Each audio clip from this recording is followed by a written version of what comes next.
Muy buenos días, licenciada, compañeros. El día de hoy, empezando con el capítulo de urgencias cardiovasculares, yo les traigo el tema de anatomía cardiovascular. El aparato cardiovascular es un sistema de transporte interno, el cual está constituido principalmente por el corazón y vasos sanguíneos. Yo les voy a presentar estos dos elementos, el corazón desde una perspectiva macroscópica y microscópica. Y dentro de los vasos sanguíneos vamos a hablar sobre las arterias y las venas. Entonces empecemos sobre la anatomía macroscópica. El corazón es un órgano muscular hueco, tabicado y valvulado, y está situado dentro de la cavidad torácica, dentro del mediastino, y específicamente se ubica en la región media del mediastino. El mediastino tiene 4 regiones y el corazón se ubica en su parte media. La forma del corazón nos dice que es una pirámide triangular invertida, cuyo eje mayor es este de aquí, este es su eje mayor. Nos dice que está orientado hacia la línea horizontal y además la tercera parte del corazón se orienta hacia el lado derecho y de una forma posterior, y las 2 terceras partes están orientadas hacia el lado izquierdo de una forma inferior y anterior. La consistencia del corazón es firme, tiene una coloración rojiza y según el autor Rouvier nos dice que el peso promedio del corazón en los varones es de 270 gramos y en las mujeres de 260 gramos, la cual va a variar de acuerdo a la edad, el sexo, la actividad física y la altitud en la que vaya a vivir el paciente. Y además también mencionar que la forma del corazón, que nos dice que es de pirámide triangular, es solamente con fines descriptivos, ya que no siempre esta forma se va a cumplir con la realidad. Ahora veamos las caras del corazón, que de acuerdo a su forma piramidal tiene 4 caras, una posterior, una anterior, una lateral izquierda, una cara inferior y un vértice importante que viene a ser el ápex. Empecemos con la cara posterior, que también se le conoce como base. La cara posterior está constituida por las aurículas, la aurícula derecha, la aurícula izquierda y por la vena cava superior, inferior y las 4 venas pulmonares. Eso constituye la base del corazón. Y la cara anterior o esternocostal está constituida principalmente por el ventrículo derecho, el surco interventricular anterior, el surco coronario anterior y parte de la aurícula derecha. Asimismo, también nos va a mostrar el nacimiento de la aorta. Un aspecto importante que vamos a tener en cuenta en la cara anterior del corazón es que nos va a dar al lugar a formar lo que es la región cardíaca o región precordial.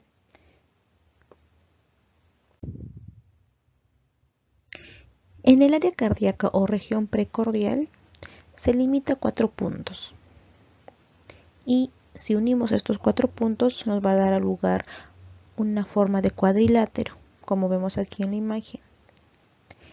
Esto es el área cardíaca o región precordial, los cuales están limitados por los siguientes puntos. El segundo espacio intercostal derecho, que se encuentra a 2 centímetros de la línea media esternal. El segundo espacio intercostal izquierdo, que se ubica también a 2 centímetros de la línea media esternal. El quinto espacio intercostal derecho, que se ubica también a 2 centímetros de la línea media esternal. Y por último, se ubica en el quinto espacio intercostal izquierdo a 8 a 10 centímetros de la línea media esternal. Todo esto constituye el área cardíaca o región precordial. Y asimismo que dentro de esta área cardíaca también vamos a ubicar lo que son los focos de auscultación. En esta imagen los focos de auscultación están de color celeste. Estos son los focos de auscultación, son 5. El primero, el foco de auscultación, el aórtico, se ubica en el segundo espacio intercostal derecho.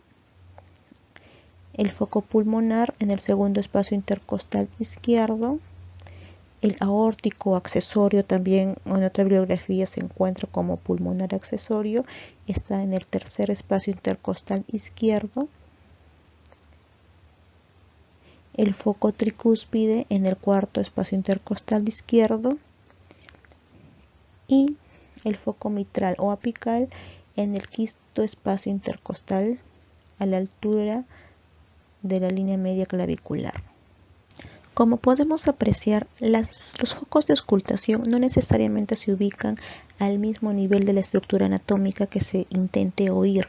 Por ejemplo, aquí en la válvula tricúspide, esta vendría a ser la válvula tricúspide, su foco de auscultación se ubica en el cuarto espacio intercostal. Esto porque nos dice que los ruidos que vaya a generar la estructura valvular se oyen mucho mejor en el sentido de la circulación sanguínea que vaya a generar. Como sabemos, la válvula tricúspide permite el ingreso de la sangre de la aurícula derecha al ventrículo derecho y la circulación que se genera es en este sentido. Es por eso que es aquí donde se va a oír mucho mejor los ruidos cardíacos que vaya a generar esta válvula. Entonces, el área cardíaca es algo importante que dentro de lo que es la cara anterior del corazón. Ahora pasemos a desarrollar las siguientes caras del corazón, que vendría a ser la cara inferior o diafragmática, el cual va a estar constituido principalmente por el ventrículo izquierdo, y además también vamos a encontrar lo que es el surco interventricular posterior, el surco coronario posterior, la cual también aquí se ubica el seno venoso coronario, y la otra cara, la última cara, la cara lateral izquierda, que está representada por el ventrículo izquierdo y parte de la aurícula izquierda. Y por último tenemos el vértice o ápex, que está conformada por la punta del ventrículo izquierdo. Las relaciones anatómicas del corazón. Estas van a estar determinadas por las caras del corazón. Empecemos con la cara anterior. Por la cara anterior el corazón se va a relacionar con la glándula del timo, también con los vasos mamarios. En esta imagen podemos ver lo que es la distribución de la arteria mamaria interna, que también se le conoce como arteria torácica. Es importante esta relación anatómica ya que en las cirugías cardíacas constituyen las arterias de elección para una revascularización cardíaca. También podemos ver que por su cara anterior el corazón se relaciona con una porción de los pulmones en sus ambos lados, y asimismo también se va a relacionar con el peto esternocostal, que lo constituye el cuerpo del esternón y parte de los cartílagos de las costillas vecinas. Por su cara izquierda, en su cara izquierda, el corazón se va a relacionar con lo que es la pleura del pulmón izquierdo, y aquí va a constituir lo que se le denomina el lecho del corazón. Y por su cara inferior se relaciona principalmente con el diafragma y también con el nervio frénico. Y por la base del corazón se va a relacionar con el esófago, como vemos en esta imagen. Asimismo también se relaciona con lo que es la pleura del pulmón derecho y se proyecta desde la cuarta vértebra hasta la octava vértebra dorsal. Mientras que también uno de los puntos importantes, como mencionamos, es el vértice, que se va a proyectar en el quinto espacio intercostal, y como ya hemos visto, también aquí se ubica lo que es el foco mitral.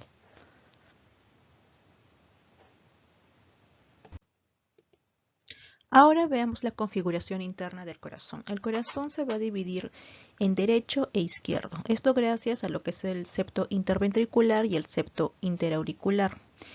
El septo interventricular nos dice que tiene una forma triangular invertida, cuya base viene a ser esta de aquí, y su vértice viene a conformar también el vértice del corazón. Este septo interventricular tiene una forma curva hacia el lado derecho En esta imagen lo podemos ver un poco mejor. Y esta forma curva va a dar lugar a lo que es el tronco pulmonar en su lado derecho y en su lado izquierdo a la arteria aorta. Mientras que el septo interauricular, que nos dice que es más delgado que el septo interventricular, que es este de aquí, el septo interauricular por su lado inferior y posterior contiene lo que es la fosa oval por su lado derecho y por su lado izquierdo tenemos lo que son repliegues de lo que fue una válvula, la válvula de la fosa oval, lo cual solo constituye vestigios de lo que fue el agujero oval en la vida intrauterina. Y asimismo también el septo interventricular y el septo interauricular van a dar lugar también a lo que son las aurículas y los ventrículos, que vamos a desarrollar a continuación. Las aurículas del corazón. Las aurículas del corazón tienen una forma cuboide. Sus paredes son delgadas a diferencia de los ventrículos y presentan dos orificios, los auriculoventriculares, y asimismo también presentan lo que son los orificios venosos. En esta imagen podemos observar a la aurícula derecha. La aurícula derecha presenta lo que son las trabéculas carnosas de segundo y tercer orden, las que son aquí, y también se le denomina como músculos pectinados o pectíneos. Por su parte superior presenta lo que es el orificio de la vena cava superior, la cual no presenta válvula y mide 20 milímetros aproximadamente su diámetro. Y en su cara inferior presenta lo que es el orificio de la vena cava inferior, que sí presenta una válvula y se le denomina eustaquio y mide 30 milímetros de diámetro aproximadamente. Y asimismo también en su parte inferior se ubica el seno coronario con su válvula que se denomina tebecio, y en su porción anterior se ubica lo que es el orificio auriculoventricular derecho. La aurícula izquierda, bueno, podemos observarla aquí en esta imagen. En su pared posterior presenta los 4 orificios de lo que son las venas pulmonares, y en su porción anterior, bueno, en esta imagen no se puede observar, tenemos lo que es el orificio auriculoventricular izquierdo.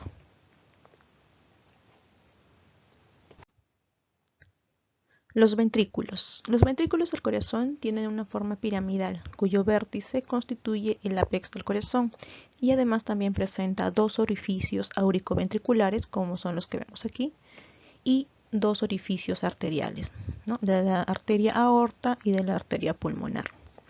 Asimismo, los ventrículos presentan las trabéculas cavernosas de 3 tipos, o sea, de los 3 órdenes. Las de primer orden, que se denominan también las músculos papilares, los cuales son los que vemos aquí. Nos dicen que estos músculos papilares tienen una forma cónica, cuya base se ubica en el borde, en la pared del ventrículo, y el vértice se va a proyectar hacia las válvulas auriculoventriculares y van a formar lo que son las cuerdas tendinosas, que son las que vemos en esta parte de aquí, las que están de forma blanquecina, que vienen a hacer lo que son las cuerdas tendinosas. Las trabéculas de segundo orden nos dicen que son aquellas que solo se van a unir en sus dos extremos hacia las paredes del ventrículo, como vemos aquí. Estas, por ejemplo, estas de aquí, estas vendrían a ser las trabéculas de segundo orden, y las trabéculas de tercer orden son aquellos que solamente se unen, se adhieren hacia la pared del ventrículo.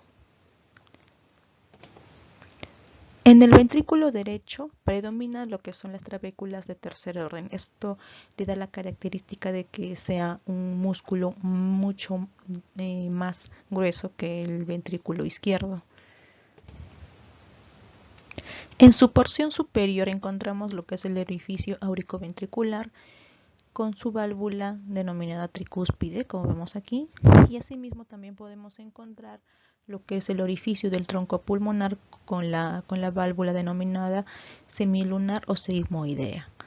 Mientras que en el ventrículo izquierdo hay más la presencia de las trabéculas de primer orden y en menor número las trabéculas de segundo y de tercer orden.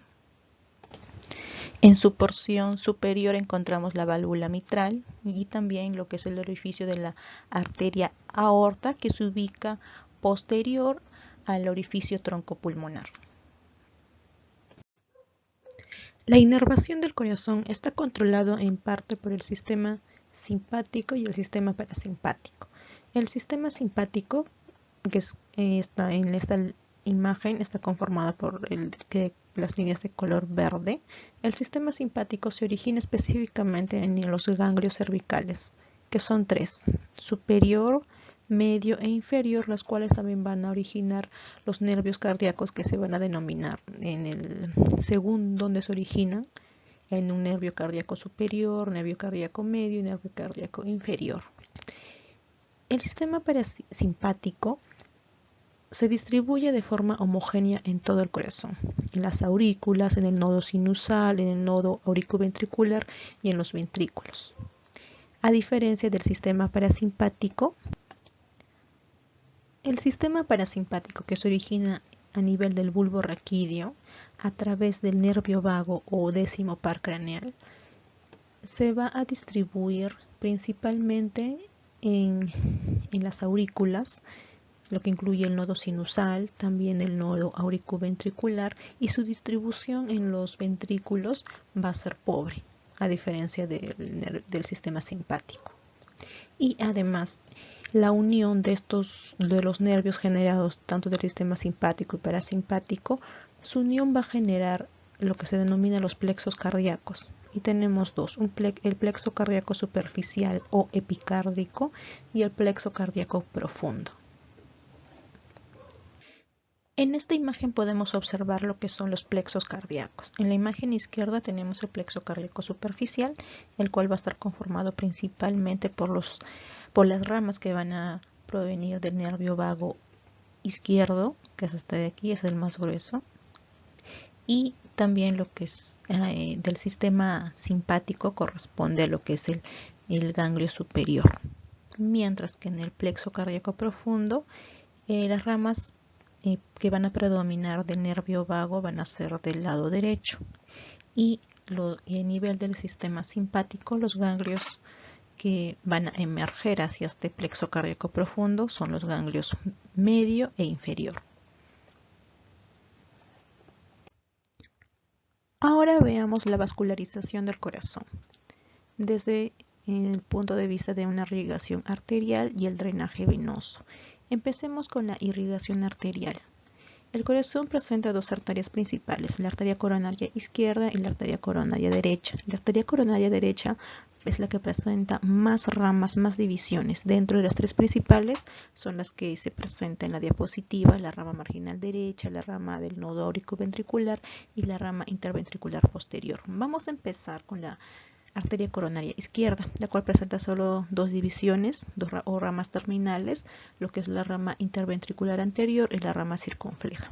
La arteria coronaria izquierda se va a originar a nivel de la zona media de la válvula semilunar izquierda de la aorta. Va a recorrer unos 2 a 10 milímetros y se va a dividir en su rama interventricular anterior, este es el lado anterior del corazón, y también se va a dividir en la rama circunfleja. En la siguiente imagen vamos a poder visualizar mejor el recorrido de la arteria coronaria izquierda. En esta imagen podemos observar mejor lo que es el recorrido de la arteria coronaria izquierda. Como hemos visto, se va a originar a nivel de la aorta, en la válvula semilunar izquierda, va a recorrer y rodear lo que es el tronco pulmonar, se va a dividir en la arteria interventricular anterior y la circunfleja. La arteria coronaria izquierda también va a emitir lo que son las ramas colaterales, las cuales van a irrigar la arteria aorta y también el tronco pulmonar. Su rama interventricular anterior va a recorrer el surco interventricular, mientras que la arteria circunfleja va a rodear lo que es el surco auriculoventricular.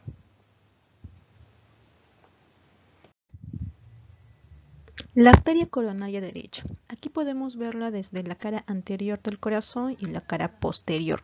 En su cara anterior aquí podemos ver que la arteria coronaria derecha nace de la arteria aorta en la válvula semilunar derecha. Específicamente va a recorrer el surco auriculoventricular derecho, va a rodearlo y aquí podemos ver la parte posterior.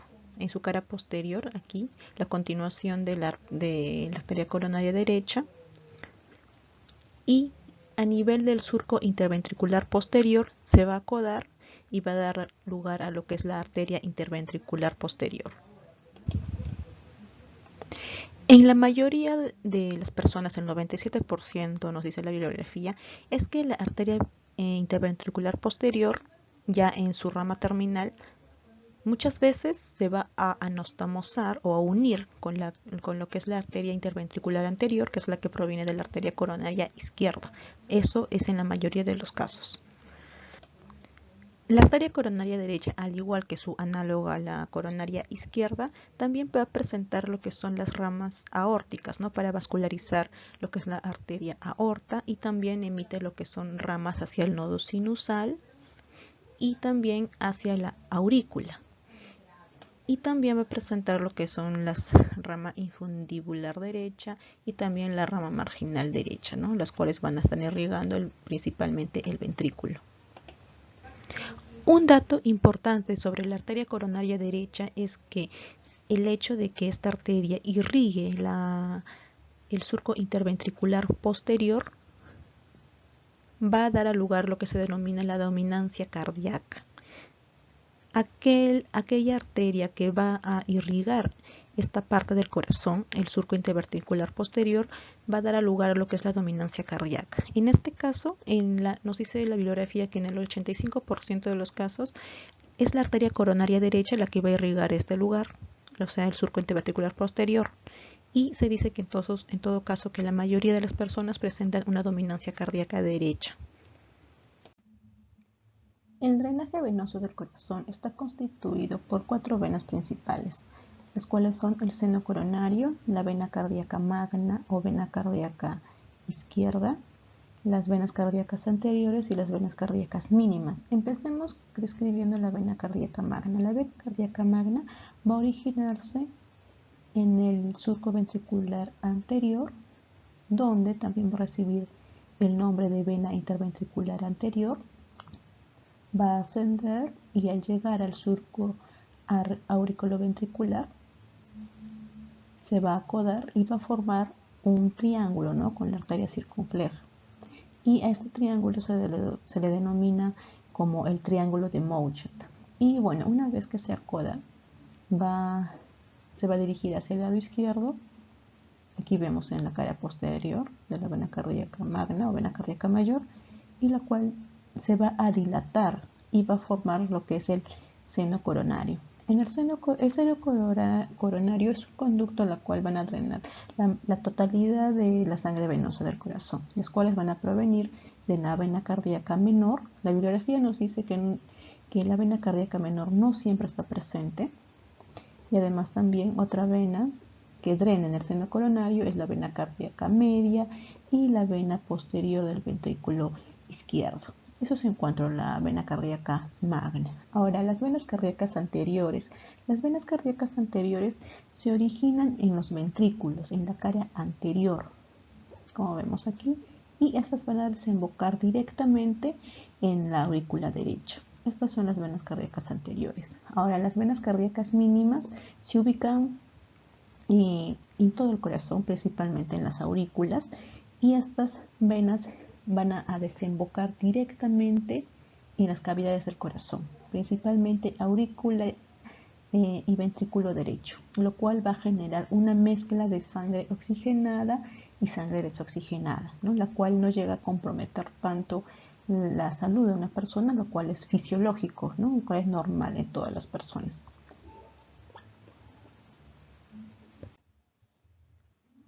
Continuando con la anatomía macroscópica del corazón, por último vamos a describir el pericardio. El pericardio es un saco fibroseroso, la cual va a estar constituida por dos capas, el pericardio seroso y el pericardio fibroso. El pericardio seroso, al igual que toda capa serosa en el organismo, está compuesta por dos láminas, una lámina visceral, que también se le denomina epicardio, y una lámina parietal, que las dos van a generar lo que es un espacio virtual a la que se denomina cavidad pericárdica, donde circula el líquido pericárdico, que es en un promedio de 50 mililitros aproximadamente. Y además, el pericardio seroso, al llegar a las grandes arterias, vasos del corazón, se prolonga ligeramente y va a formar lo que son unas vainas vasculares. Ahora veamos lo que es el pericardio fibroso. El pericardio fibroso nos dice que está conformado por tejido conectivo denso, la cual va a proporcionar protección y además va a fijar el corazón en el mediastino medio por medio de estos ligamentos, como podemos ver en la imagen. Bueno, eso es en cuanto al pericardio.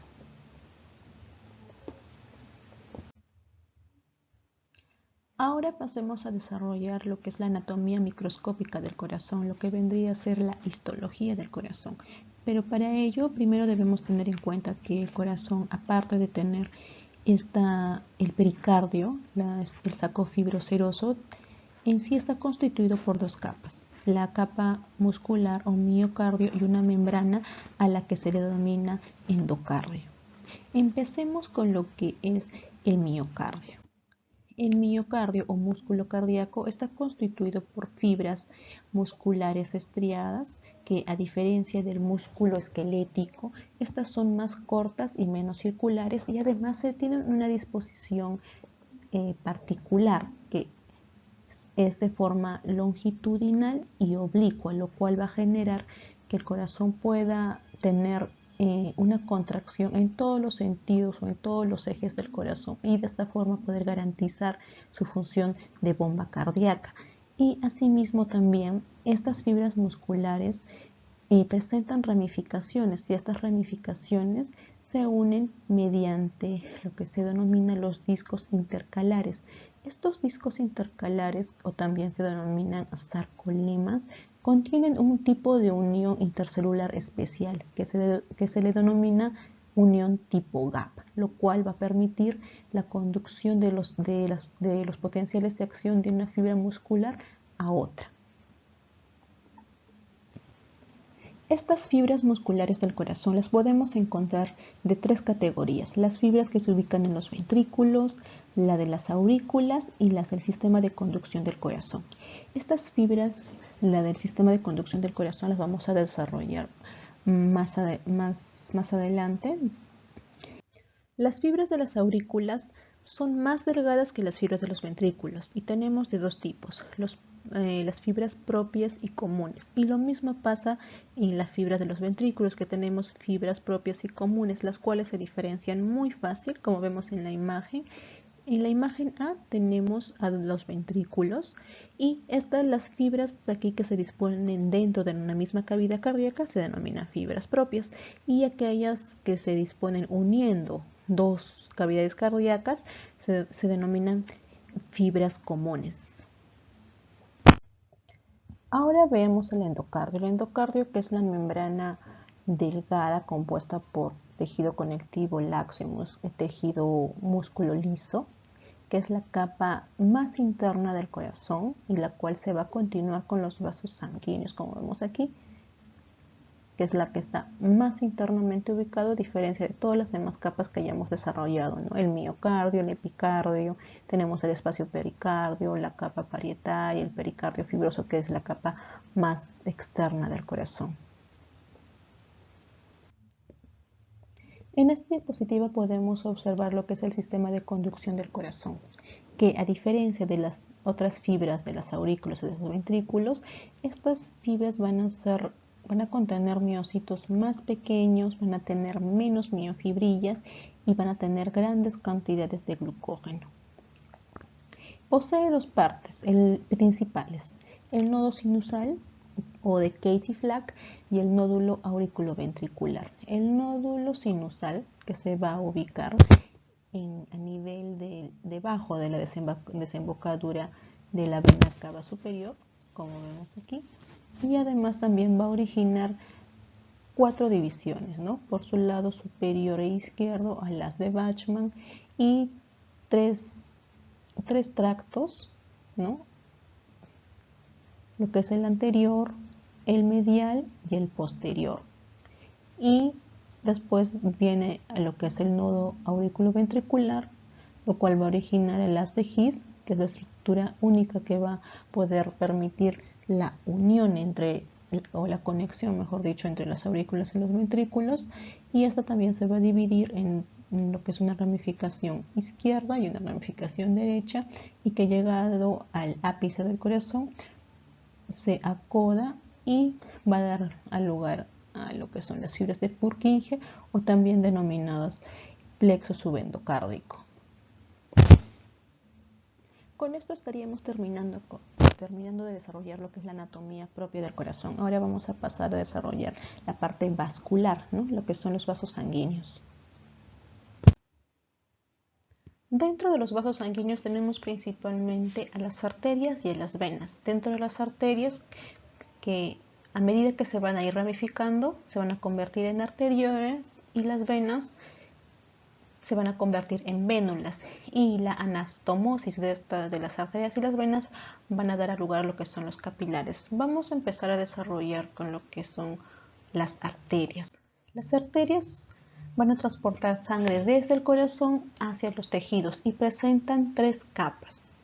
Tenemos lo que es la capa interna, como vemos aquí en la imagen, o túnica interna, la túnica media y la túnica externa.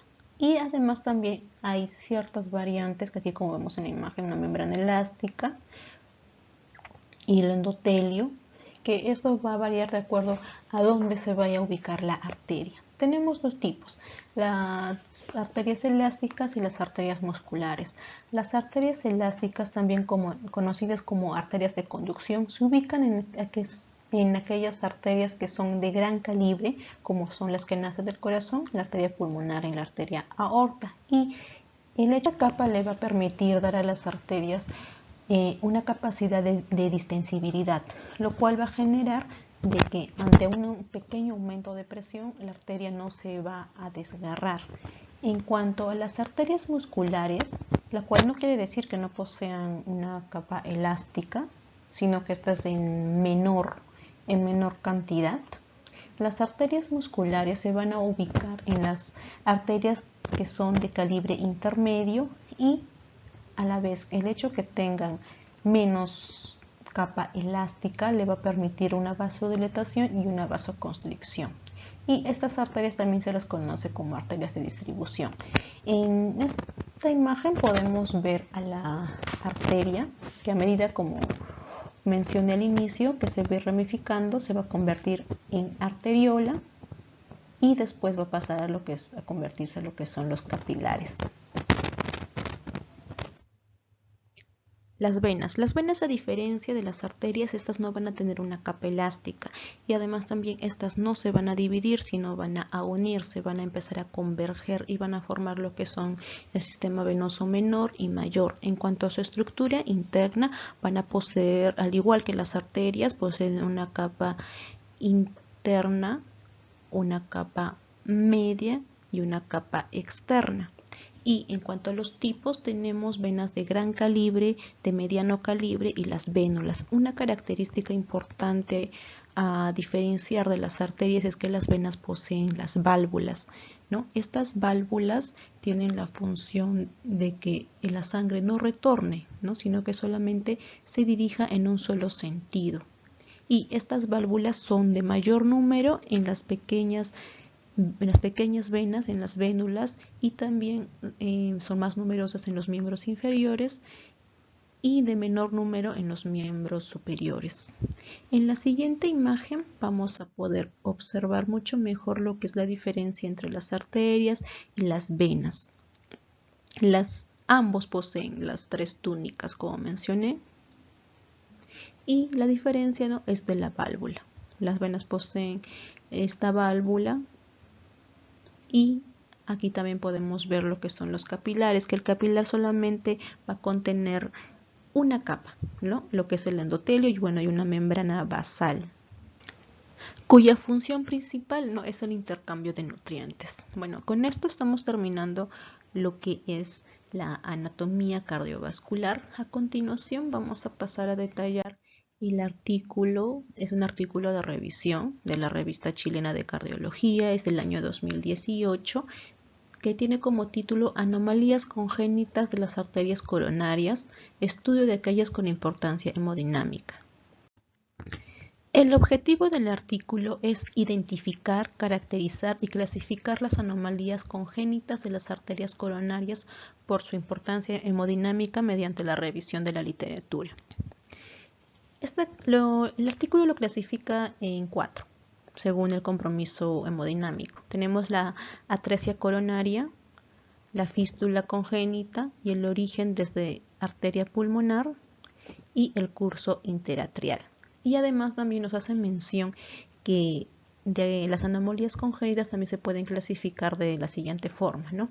Anomalías de origen, anomalías de curso y anomalías de terminación. Dentro de las anomalías de origen se puede ver que las arterias coronarias pueden tener un origen alto, múltiples obstiums, que se refiere de que no solamente se originan a través de un solo orificio, sino hay varios orificios mediante los cuales se pueden originar las arterias en caso de una anomalía, o también la falta de una arteria coronaria, ¿no?, la arteria coronaria única, o el origen anómalo en la arteria pulmonar, o también puede haber un origen anómalo en el seno opuesto o no coronario con un curso anómalo, ¿no? Es decir, que la arteria coronaria izquierda se puede originar en la válvula semilunar derecha de la aorta, por ejemplo, y también se clasifican según las anomalías del curso. Puede haber un puente intramiocárdico, es decir, que la arteria puede introducirse dentro de lo que es el músculo, y también puede haber una duplicación arterial, ¿no?, 2 arterias coronarias izquierdas, por ejemplo. También anomalías en la terminación, puede originarse las fístulas arteriales coronarias, puede haber una terminación extracardíaca o sistémica, es decir, ¿no?, las arterias no van a terminar dentro del mismo corazón, ¿no?, sino van a terminar incluso, digamos, en el pulmón, en el esófago, y también se puede originar lo que son las arcadas coronarias. Pero el objetivo del artículo es esto, ¿no?, poder identificar y clasificar las anomalías según el compromiso hemodinámico. Y estas son estas 4 que vamos a desarrollar a continuación. La atresia coronaria. La atresia coronaria se refiere a la oclusión de la arteria coronaria, ya sea derecha o izquierda, pero principalmente nos dice que ocurre en la arteria coronaria izquierda, y en estos casos el paciente presenta isquemia, y nos dice que la mayoría de los casos reportados son muy pocos de estas personas que llegan a la vida adulta, y se presenta más en los niños, ¿no?, antes de llegar al año de edad. En caso del origen anómalo de la arteria coronaria desde la arteria pulmonar, nosotros sabemos que la arteria coronaria se origina en la arteria aorta, pero cuando hay una anomalía se va a originar en la arteria pulmonar, y lo cual va a originar una mortalidad en el 90% de los niños que llegan antes del año de edad, y también se presenta este origen anómalo con isquemia. En cuanto al origen anómalo en el seno coronario opuesto con curso interatrial, aquí lo significativo no es el hecho de que por ejemplo, la arteria, aquí tenemos la arteria coronaria derecha, nos dice que la arteria coronaria derecha no va a originarse en la válvula semilunar derecha, sino se va a originar en la válvula semilunar izquierda. Y esto va a generar de que en su recorrido, como se va a originar aquí, va a pasar entre las arterias aorta y la arteria pulmonar. Y este recorrido, este curso interatrial, va a generar que esta esta arteria esté expuesta a las presiones de la aorta y de la arteria pulmonar, lo que va a generar también, ¿no?, una isquemia. Y nos dice que principalmente esto se da en lo que es la arteria izquierda, ¿no? Bueno, el ejemplo opuesto al que yo estaba mencionándoles, principalmente se da y cuando la arteria coronaria izquierda va a originarse en la válvula semilunar derecha, ¿no? Y nos dice que esta es la causa principal de la muerte súbita en los jóvenes durante o después del ejercicio. Las fístulas arteriales se van a referir a que el drenaje venoso del ventrículo no van a drenar hacia una vena, sino esto va a ser hacia una arteria, ¿no? Lo cual es algo inusual, es algo anómalo. Y nos dice también que se presenta a nivel de la arteria coronaria izquierda. Bueno, aquí puse derecha, pero es en la arteria coronaria izquierda que va a drenar lo que es va a recibir el drenaje del ventrículo derecho. Estas son las 4 anomalías que tienen un compromiso hemodinámicamente significativo. Las fístulas arteriales se refieren a que la sangre venosa se va a drenar no en una vena, sino esto va a ser en una arteria. Y nos dice que principalmente es a nivel de la arteria coronaria izquierda. Aquí puse derecha, ¿no? Pero es a nivel de la arteria coronaria izquierda, es decir, todo el drenaje del ventrículo derecho va a parar a la arteria coronaria izquierda. Bueno, estas son las 4 anomalías congénitas que nos presenta el artículo, las cuales nos indican que tienen mayor significancia hemodinámica. Y como la conclusión del artículo nos indica que si bien estas anomalías presentadas son poco frecuentes y muchas veces son subdiagnosticadas ya que no presentan una alteración hemodinámica significativa, muchos de ellos tienen un curso fatal. Y es importante conocer cuáles son aquellas anomalías más frecuentes para poder contribuir de forma directa en un mejor pronóstico en cuanto a la salud del paciente. Con ello ya estoy terminando de desarrollar lo que es la anatomía cardiovascular. Eso sería todo. Gracias.